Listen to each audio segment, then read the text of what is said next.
მე მარტო ვიყავი სახლში. კორპუსის მეხუთე სართულზე ვცხოვრობ და იმ ღამეს ისეთი სიჩუმე ჩამოწვა, თითქოს ქალაქის სუნთქვას შეაჩერებდა. ფანჯარასთან მივედი, წვიმა ნელა ცვიოდა, ქუჩის შუქი კი ციმციმებდა. და მაშინ დავინახე ის, კაცი შავებში. იდგა ქვემოთ, პირდაპირ ჩემს ფანჯარას უყურებდა. ჩევით მეგონა, რომ უბრალოდ გამვლელი იყო, მაგრამ წუთები გადიოდა და ის არ იძროდა. თვალებით თითქოს ჩემს ოთახში შემოდიოდა. ფარდა დავხურე, მაგრამ ვერ მოვითმინე, ისევ გავხსენი. ის ისევ იქ იყო, თითქოს ელოდა, რომ მე თვითონ გავხსნიდი.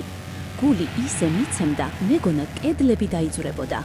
ტელეფონი გვერდით მეწყო, მაგრამ თითები ისე მიკანკალებდა, ვერ ვდავდი ნომრის აგრეფას. მაშინ მისი თავი ნელა ზემოთ აიწია.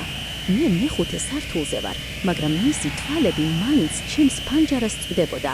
თითქოს კედლებს შორის აღარ არსებობდა მანძილი. მივარდი კარებთან, შევამოწმე, ჩაკეტილი იყო, მაგრამ უცებ სადარბაზოში ხმაური გაისმა.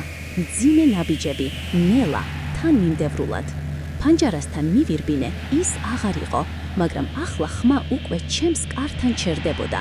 ჩემი სუნთქვა შეწყდა, თითქოს ოთახში ჰაერი აღარ იყო.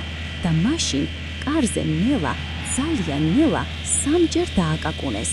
მე უკან დავიხიე, მაგრამ ნაბიჯების ხმა ისევ ისმოდა, თითქოს კაცი შავებში უკვე ჩემს სახლში იყო.